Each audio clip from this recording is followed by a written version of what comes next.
Muito bem, como disse o pastor Mateus, nós começamos uma nova série baseada na Epístola de Paulo aos Colossenses. A projeção aqui ficou péssima, desculpa, irmãos. No próximo a gente vai colocar um telão branco, então você vai ter que abrir a sua Bíblia, eu acho. Quem tem visão meio de Superman, raio-x, pode olhar aqui na parede, acredita que está aqui no versículo. Você que não enxerga, ou já tem mais de 50 anos, ou se não tem, procure em hospital, porque o jovem se enxerga de ver. Procure em hospital. Você é muito novo para não enxergar. Mas vamos lá. Colossenses capítulo 1, verso 1 até o 8. Diz aqui a palavra de Deus. Paulo, apóstolo de Cristo Jesus, pela vontade de Deus, e o irmão Timóteo, aos santos e fiéis irmãos em Cristo que estão em Colossos, a vocês, graça e paz da parte de Deus, nosso Pai e do Senhor Jesus Cristo.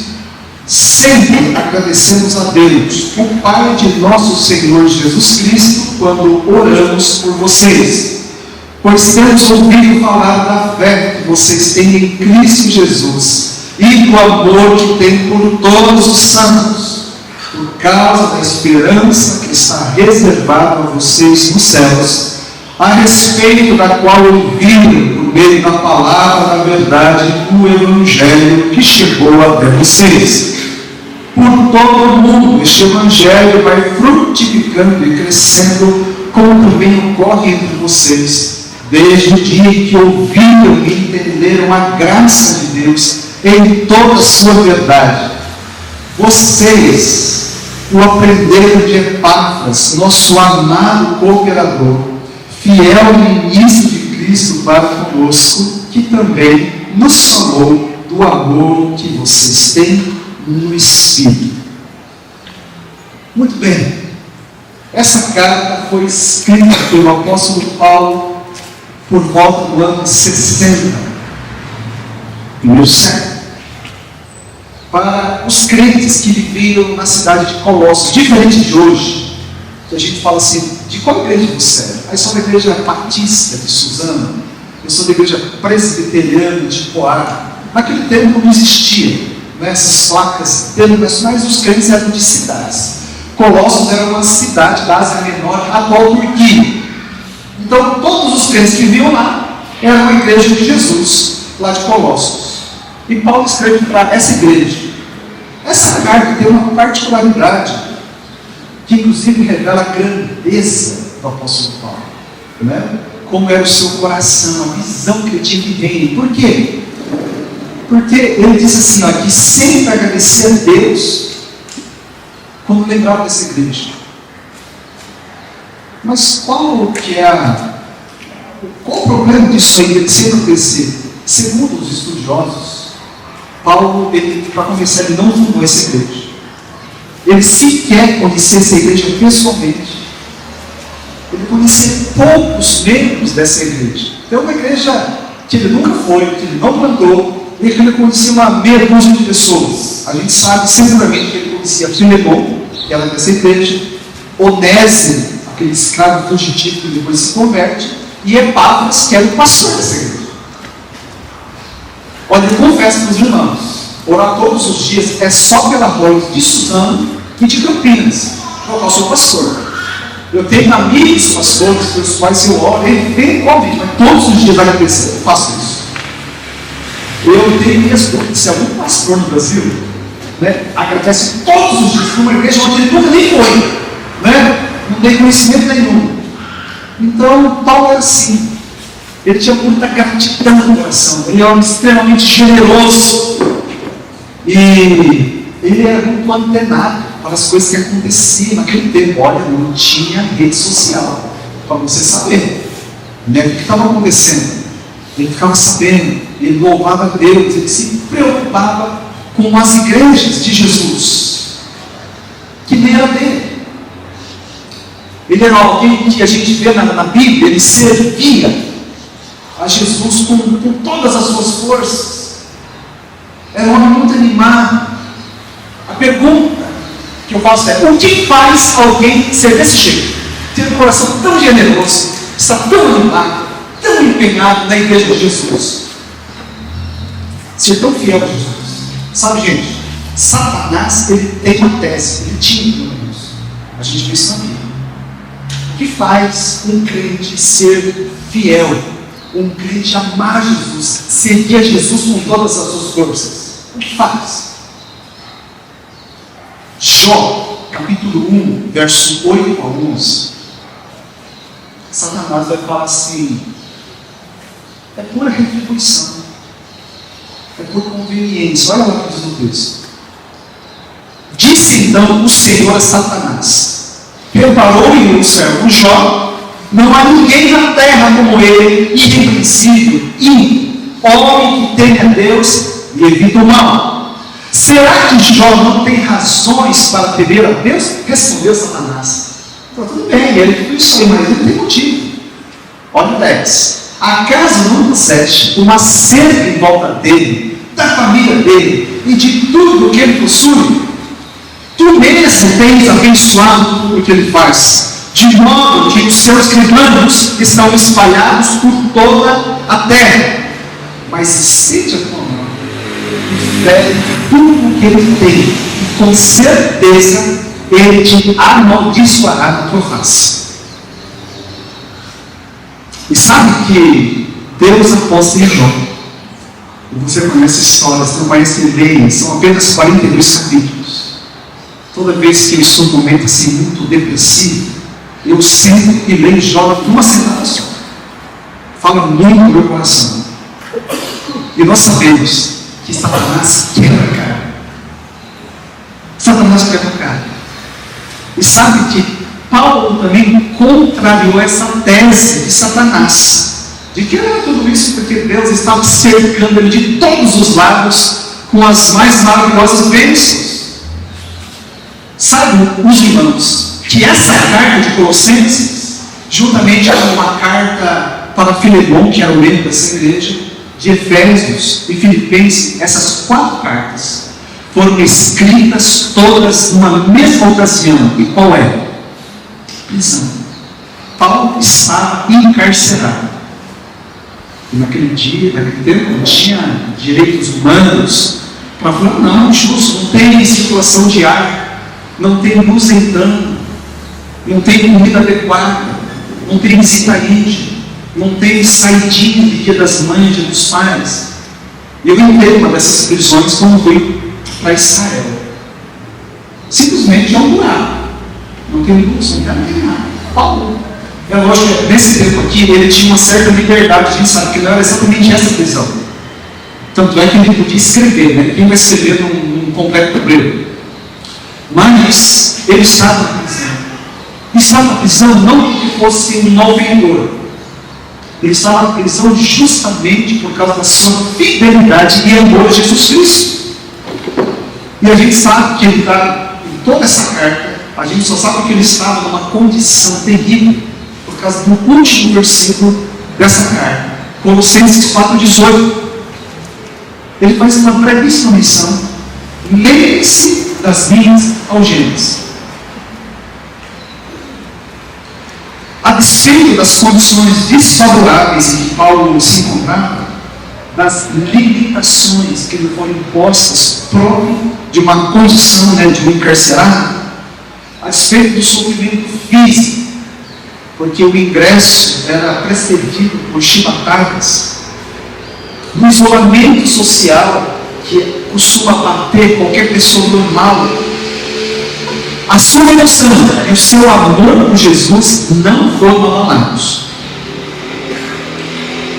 Volta lá para o versículo 1. Paulo, apóstolo de Cristo Jesus, pela vontade de Deus, e o irmão Timóteo. Então, ele começa a carta como era de costume. Ele se apresenta como o remetente, sem deixar de dar crédito para o coautor da carta, Timóteo, jovem pastor, discípulo de Paulo. E é só uma nota curiosa, é que nas cartas de hoje, como alguém recebe carta? Ninguém recebe carta. Mas nas cartas a gente assina no fim, o remetente. Naquele tempo, eles se apresentavam logo no começo, porque eram rolos de pergaminho. Você não teria que desenrolar o rolo inteiro para saber quem escreveu. Não é? Já pensou o trabalho que ia dar?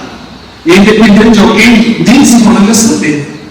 Né? Tem umas letras aí, doutor André, o senhor escreve certinho ou não? Você está falando, não sei, né? Mas assim, ele se apresentava já no começo. E como é que ele se apresenta? Paulo, apóstolo de Jesus Cristo. Gente, eu quero afirmar que isso define o tom dessa carta. E não apenas o tom da carta, da vida dele. Da própria vida dele. Porque o entendimento, presta atenção, de quem você é, do que você é, vai dirigir a sua vida. Vai afetar tanto as suas emoções, como a sua maneira de enxergar a própria vida. E isso é ainda mais verdade para o crente no Senhor Jesus Cristo. Aqui a gente está falando sobre identidade. Paulo sabia quem era. Estava claro para ele que posição ele ocupava na presença de Deus. Era apóstolo. Não porque ele quisesse, ele fala, eu sou apóstolo pela vontade de Deus. Ele era um enviado de Jesus Cristo. Esse era Paulo. Portanto, se ele realmente cresce nisso, ele cria. Desde que ele estivesse em obediência a esse chamado, a essa identidade, ele podia descansar numa verdade que você também pode. Ele descansava na verdade que a vida dele era dirigida e guardada por Deus. Se é verdade que a nossa vida ela é dirigida, ela é guardada, ela é sustentada por Deus, tudo o que acontece, e Paulo sabia, as experiências boas, as vivências agradáveis, ser honrado como um enviado de Jesus Cristo, seria motivo de gratidão, né? Recebido como um favor de Deus que alcançou a sua vida. E também experiências ruins, as dores, as perseguições, as injustiças, as violências que ele sofreu, a incompreensão, as lutas, as viagens difíceis, as perdas, as tempestades, os naufrágios, os açoites e a prisão, tudo estava dentro da permissão de Deus e do controle de Deus. Com tudo certo. Paulo sabia, ele era apóstolo de Jesus Cristo. Era apóstolo, essa é a identidade dele. Ele não era vítima do sistema. Ele não era alguém que foi esquecido por Deus. Muito menos alguém que foi injustiçado por Deus diante de quem era fiel. Ele não era alguém que havia brechas espirituais como muitos crentes falam hoje em dia. Parece que qualquer coisinha é permissão do diabo entrar na vida dele. Que coisa! Problema de identidade. E também não era, vejam só, em última instância, ele não era nem mesmo prisioneiro de César, imperador de Roma. Ele deixa isso bem claro. Eu acho isso fantástico. Na carta que ele escreve a Filemão, capítulo 1, verso 1, olha só como ele começa essa carta. Eu acho maravilhoso isso. Paulo, prisioneiro de Cristo Jesus. Ele estava na prisão. Foi Roma quem prendeu. Mas ele sabe, foi assim, se eu estou aqui e eu sirvo a Deus, eu estou até porque Deus permitiu. Se eu estou aqui porque eu preguei o Evangelho e fui fiel ao meu chamado, é porque Jesus permitiu. Logo, não foi César que me segurou. Porque se Jesus não tivesse dado a permissão, César nunca teria colocado a mão em mim. Eu sou prisioneiro de Cristo. Muda tudo no mundo. Se eu vivo uma situação com sua fidelidade a Jesus, não é aquele colega que te passou a perna. Teve um irmão muito querido nosso, né, que estava lá no Mato Grosso. O doutor André conhece muito bem. Ele era engenheiro das fazendas Itamaraty, né? O rei da soja, o fundador, engenheiro, e sabe que ele perdeu o emprego porque a igreja Rosa, lá de Cantará, comprou um terreno que não sei lá quem queria, né? Por pura repreensão. Eu lembro que ele falou assim: pastor, a minha renda acho que foi para 10%, com família. Em momento algum ele questionou. A gente estava na reunião da diretoria da igreja, isso já faz mais de 20 anos. E eu lembro ele falando com toda serenidade: como é isso aqui? Não, eu sou filho de Deus, eu servo de Jesus. Né? Passou algum papel momentâneo, passou, mas por muito pouco tempo. Né? Em pouco tempo, e eu era pastor lá. A empresa dele fazia contratos, concorria diretamente com Cuiabá. Né? Eles cresceram lutando. Mas o crescimento secundário é o posicionamento. Ele sabia que era. A identidade é algo fundamental na vida do crente, quem quer que seja, né? Não descobre. É isso aí. Entender isso muda tudo. A prisão papal ganha novos contornos. Passa a ser apenas um estágio na vida, uma estação ministerial. O roteiro de Deus. Ele não se enxergava a partir da conjuntura onde ele estava instalado. Então, o momento, por mais difícil que fosse, não o definia, irmãos.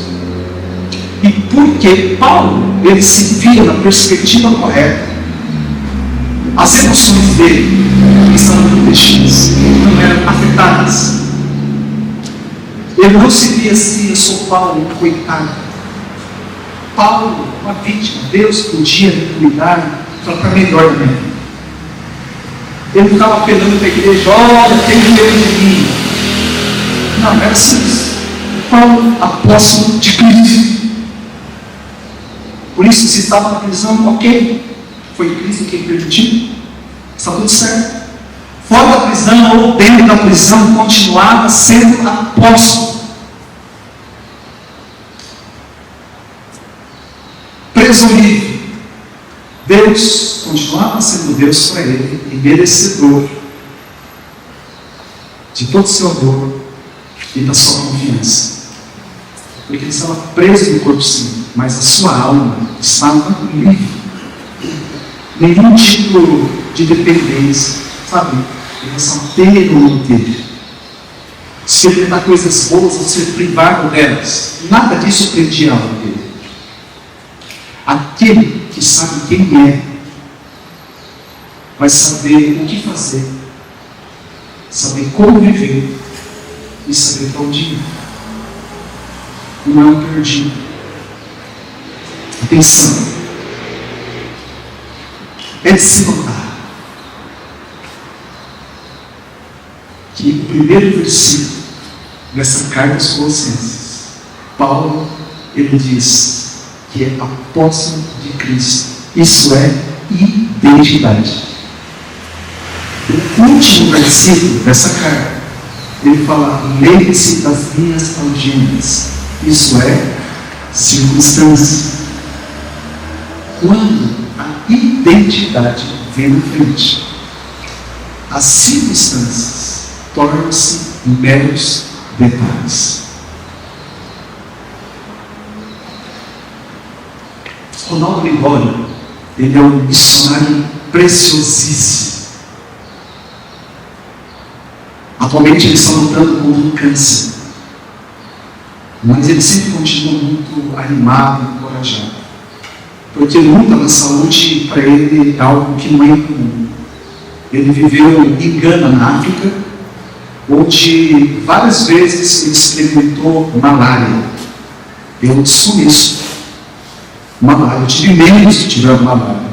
Ela derruba, ela incapacita. Ela derruba o corpo e costuma derrubar a alma também. E ele teve vários desses tipos. Esse Ronaldo Ligório, ele foi usado por Deus para traduzir a Bíblia, o Novo Testamento, para a língua concomba. É uma nação naquela região de Gana que ele evangelizou, onde ele plantou igrejas. Uma Bíblia, para ser aprovada, ela tem que ter o crivo da sociedade bíblica. Quando ele envia, a sociedade bíblica pede para ele um relatório de como foi o processo da produção dessa produção.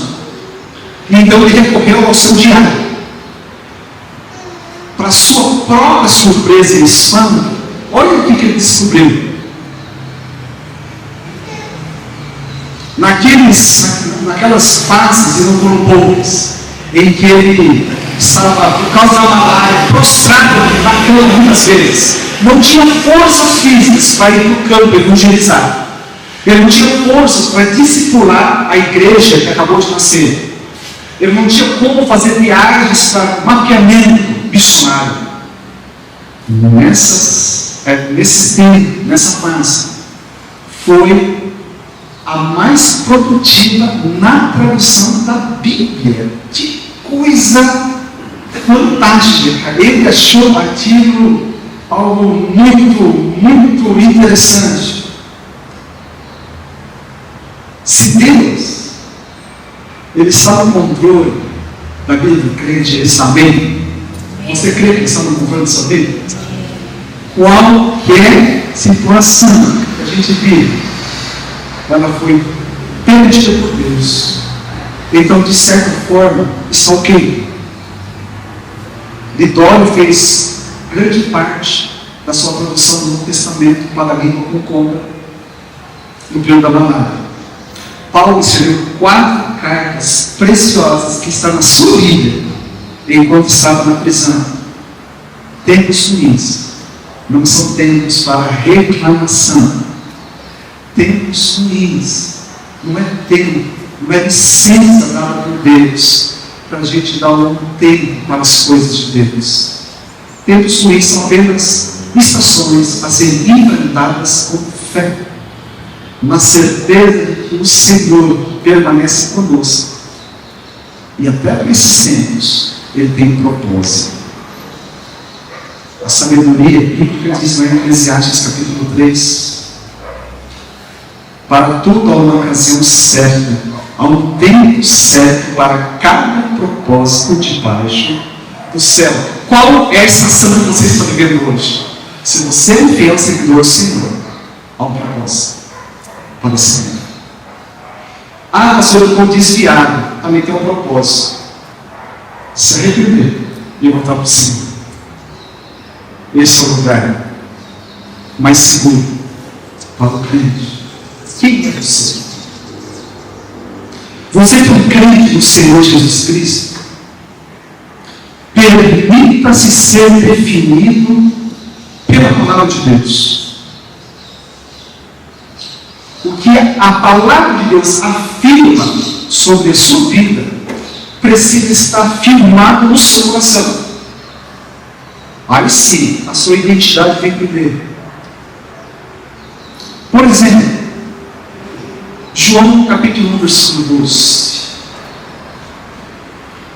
Mas a todos, quando receberam deles o poder de serem feitos filhos de Deus, ou na NVI, aos que creram, deu-lhes o direito de se tornarem filhos de Deus. Isso tem que estar muito firme, senão você nunca vai ser um crente vencedor. Você tem que saber: eu sou filho de Deus.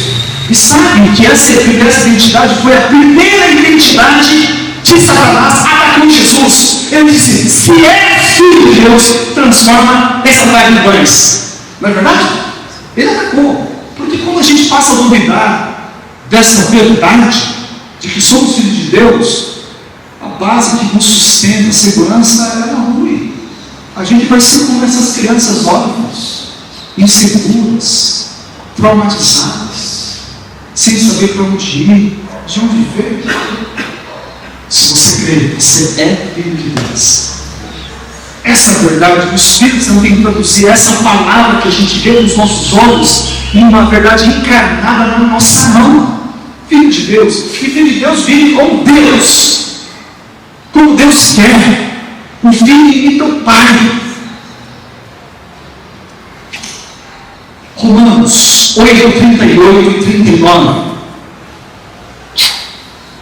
Aquela fala assim: eu não sei Paulo escreveu. Quando Paulo estava escrevendo um romance, chegou nessa parte, ele tinha que estar de pé.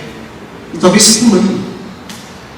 Porque ele falou assim: eu estou convencido de que nem morte nem vida, nem anjos nem demônios, nem presente nem futuro, nem quaisquer poderes, nem altura, nem profundidade, nem qualquer outra coisa da criação será capaz de nos separar do amor de Deus que está em Cristo Jesus, o nosso Senhor. O que ele está dizendo aqui? Que o crente no Senhor Jesus é definitiva, irremediavelmente amado por Deus. Nada pode mudar. Por isso Paulo dava uma prisão que ele sabia. Não é essa prisão que me separa do amor de Deus. Eu estou na prisão, mas eu sou eternamente amado por Deus. E quando a gente fala numa situação dessa, não dá para a gente ficar batido. Eu sou amado por Deus. Amado. Gente, que coisa mais maravilhosa é essa? 2 Coríntios 5,17. Portanto, se alguém está em Cristo, está falando do crente. É nova criação, é identidade. As coisas antigas já passaram, eis que surgiram coisas novas. Olha que coisa fantástica na identidade do crente. Assim como o nascimento de Jesus estabeleceu uma divisão na história, antes de Cristo e depois de Cristo, 2024 é o nosso ano. 2024, desde que Jesus veio ao mundo. Essa divisão acontece na vida de qualquer ser humano no momento que ele aceita Jesus. Por quê? Porque quem está em Cristo, tudo que você viveu até então é perdoado. O placar zerou.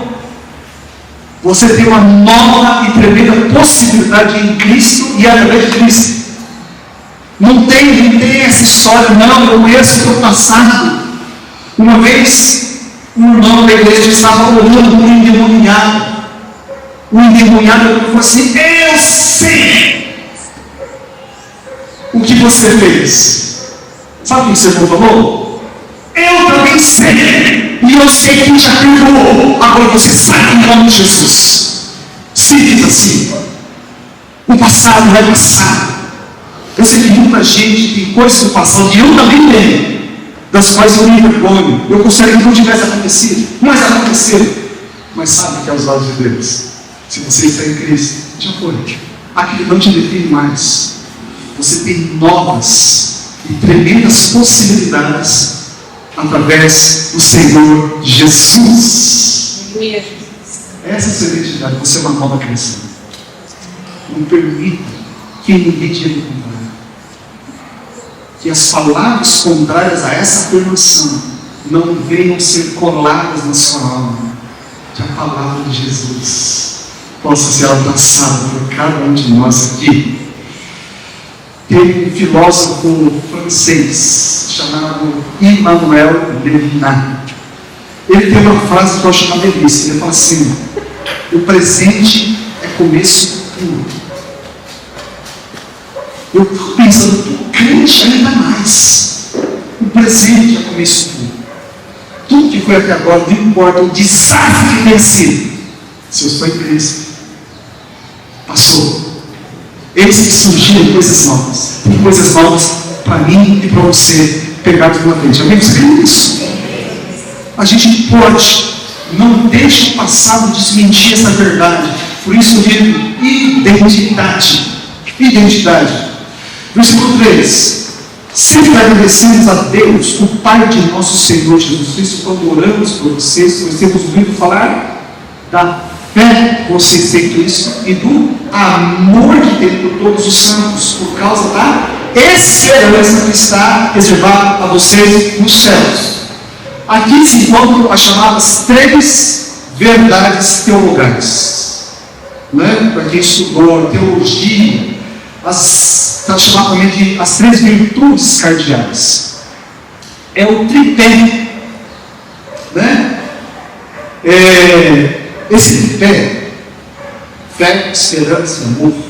Amor, fé, esperança. não faz de nenhuma pessoa um crente.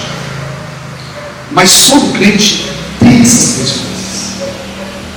Todo crente, ele vive disso. Se você é um crente, isso faz parte da sua vida. E Paulo, ele se alegrava aqui, por quê? Porque ele se ouvia que eles tinham tudo isso. Eles tinham essa fé em Jesus, amor por todos os santos e essa esperança da vida vindoura. E as verdades bíblicas fundamentais, elas se repetem, vocês sabiam? Paulo fala isso lá em 1 Coríntios 13, né? A fé, a esperança, o amor. Fala lá em Tessalonicenses 5:8, ele também repete isso aqui. Fé em Cristo Jesus. Gente, é fé em Cristo. Todo brasileiro tem fé. Principalmente quando a Mega Sena comuna, né? Vou fazer uma fézinha. Isso vai vir. Não é fé na fé. Não, pastor, eu vou conseguir, eu tenho fé que vou conseguir. Você tem fé nisso aí. A fé em ti, a fé no crente é fé em Cristo Jesus. Porque senão você está perdido. Você fez a fé na Mega Sena, além de não ganhar, você perdeu a grana. Não. Como é que você vai ficar? A fé em Cristo Jesus, ela não acaba. Ela sustenta. Ela não desaponta. Fé em Jesus Cristo, eles tinham. Eles tinham fé em Jesus como Filho de Deus, como Salvador, como Senhor. No texto ele fala que eles tinham fé em Jesus como aquele que perdoa os pecados, as transgressões. A fé que salva. A fé que salva. A fé que leva cada um a morrer para a própria impureza, sabe? Para as inclinações da carne. Aquela fé que nos leva a querer agradar a Deus e viver uma vida em santidade e serviço a Deus. E não é uma fé séria. Não é aquela fé que eu guardo para mim, que é uma fé assim, eu estou salva de alguém. Não, é uma fé que produz fruto.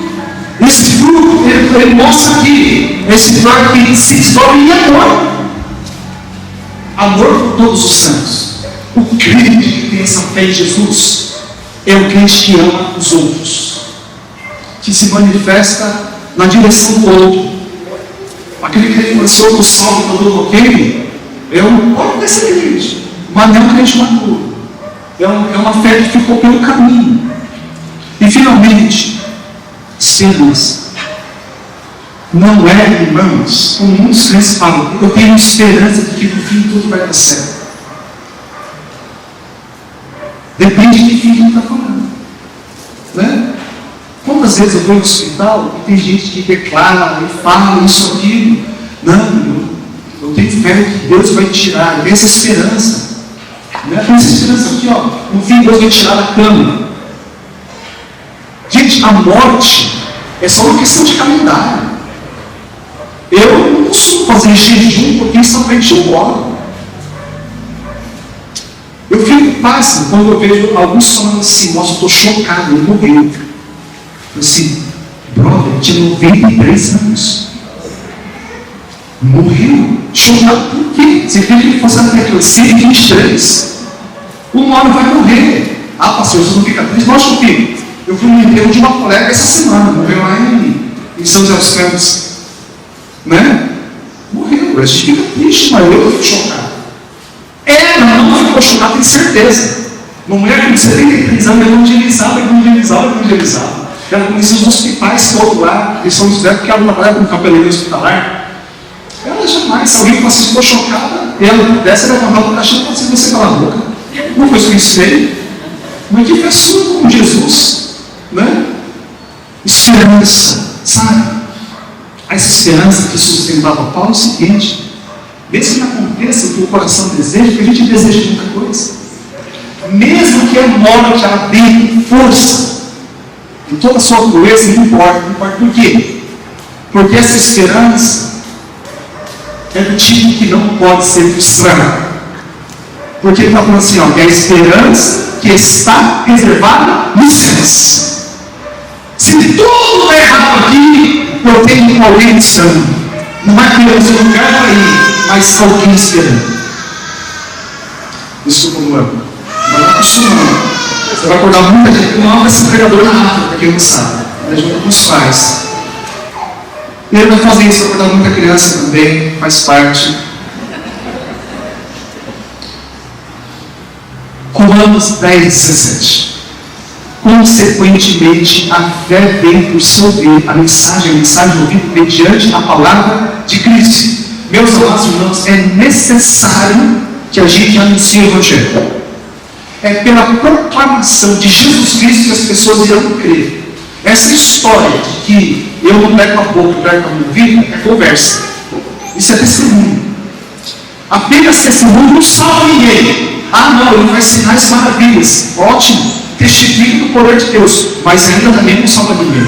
A pessoa precisa ouvir que Jesus é o Deus que se fez homem, morreu naquela cruz que era nossa e não dele, para que ele morresse, ressuscitasse, ele vencesse a morte e estendesse essa vitória para todos nós. Se a pessoa ouvir que Jesus é Deus, porque se no coração você crê que Deus o ressuscitou dos mortos e com sua boca não declarar que Jesus é Senhor, você não vai ser salvo. Então precisa ouvir, a palavra de Deus fala aqui. A fé vem para ouvir a mensagem vem mediante a palavra de Cristo. A gente não pode subestimar o poder da palavra, irmãos. É a palavra que vai convencer o pecador que precisa de Jesus. E essa mesma palavra que vai fortalecer o pecador que foi convertido por Cristo Jesus. Versículo 6. Chegou até vocês. Por todo mundo, este evangelho vai frutificando e crescendo, como também ocorre entre vocês, desde o dia em que ouviram, mais uma vez, ouviram e entenderam a graça de Deus em toda a sua verdade. Ouviram e entenderam. Vida cristã de poder não sacrifica o cérebro. John Stott teve um livro, Crer também Pensar. O crente, ele faz um suicídio intelectual para ser crente.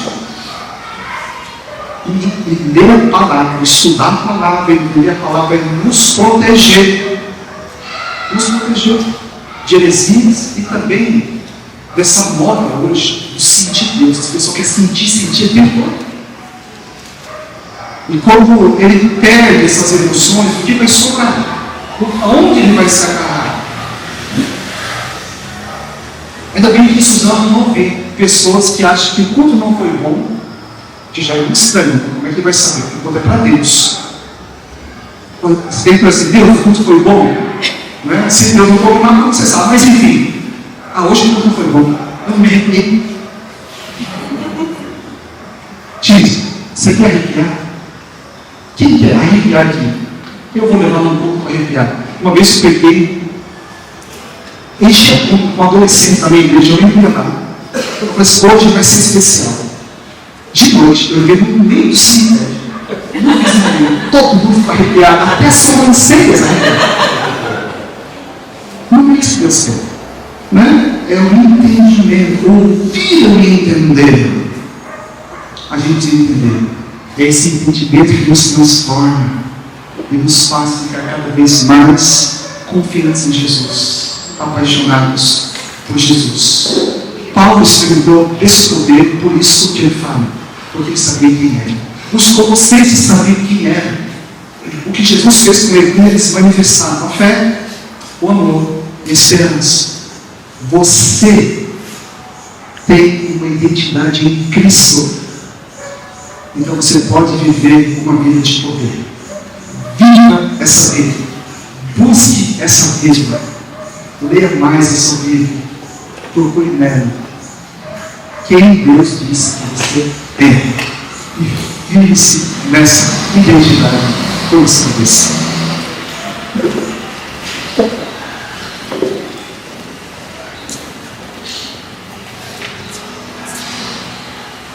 Pai Santo, Deus bendito. Nós não sabemos o que Paulo estaria orando se hoje ele ficasse sabendo da igreja Holmes de Suzano. Muitos de nós temos essa fé em Cristo Jesus. Muitos aqui tem experimentado manifestar este amor pelos santos, pelos irmãos. Obrigado porque o Senhor tem despertado essa igreja para manifestar esse amor para o bairro Bom Sion, para o Belém, para toda a nossa vizinhança. Obrigado porque muitos têm aprendido a se sacrificar, amar o seu tempo, tão precioso, para mostrar esse amor que um dia nos alcançou. Obrigado, Deus. Tantos aqui estão lutando, momentos tão complicados, mas o Senhor tem sustentado a fé, sustentado o amor, e a perseverança não tem faltado. Ajuda-nos a aprender a alugar essa esperança, de apenas colocá-la nessa vida para além dessa vida. Aquela esperança que está viva nos céus, a esperança firmada no Senhor, aquela esperança que não nos prende apenas essa existência tão passageira, tão certa. Obrigado, Deus. Louvado seja o Senhor. Queremos também aprender a nos firmar nessa identidade nova que nós ganhamos no exato dia em que fomos alcançados pelo Evangelho de Jesus Cristo. Queremos ser uma igreja viva, com uma fé muito bonita, uma fé muito séria, aquela fé que nos faz ir na direção dos que precisam, aquela fé que se materializa no amor ao próximo, essa fé que não se esgota, o amor que não desanima, porque a nossa esperança está firmada em Jesus e na vida vindoura. Vamos com o Senhor, concedemos mais uma semana de vitória na sua presença. Espírito Santo, ajuda-nos a honrar aquele que nos salvou. Em nome de Jesus oramos. Amém. Ótimo.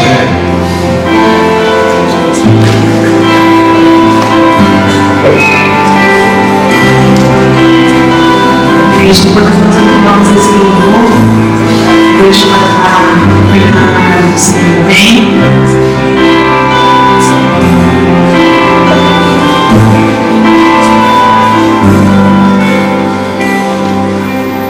Quem sou eu para que Deus em toda a terra se preocupe com o meu nome, se preocupe com minha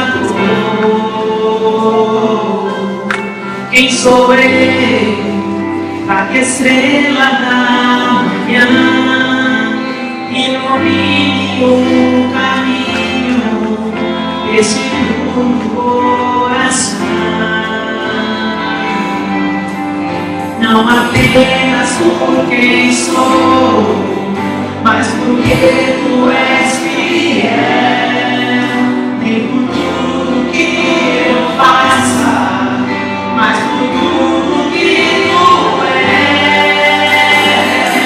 Eu sou como um vento passageiro que aparece e vai embora, como onda no oceano, assim como o vapor que ainda escutas quando eu amo, me sustenta quando eu amo, me dizendo quem eu sou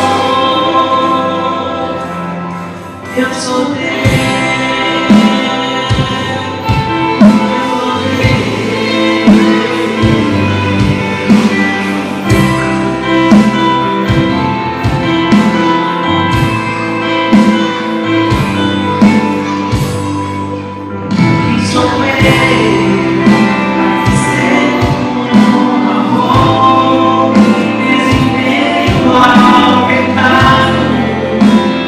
Faz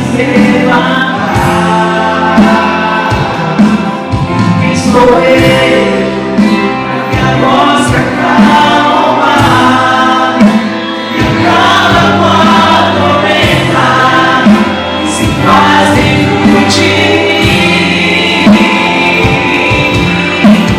Apenas conquistou, mas porque tu és fiel, e por tudo que eu faça, mas por tudo que tu és,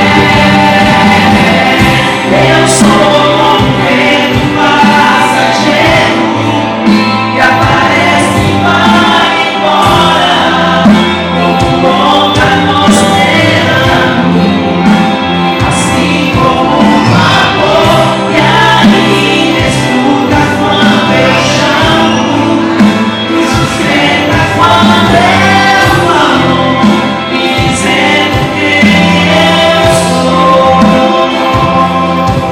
Eu sou teu.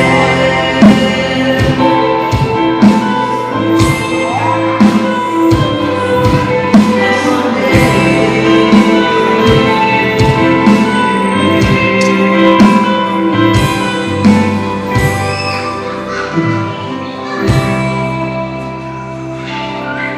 Que a graça do nosso Senhor e Salvador Jesus Cristo, o amor de Deus Pai, a comunhão, a consolação do Espírito Santo seja com cada um aqui e com toda a Igreja de Cristo. Amém e amém. Vamos sentar? Heitor?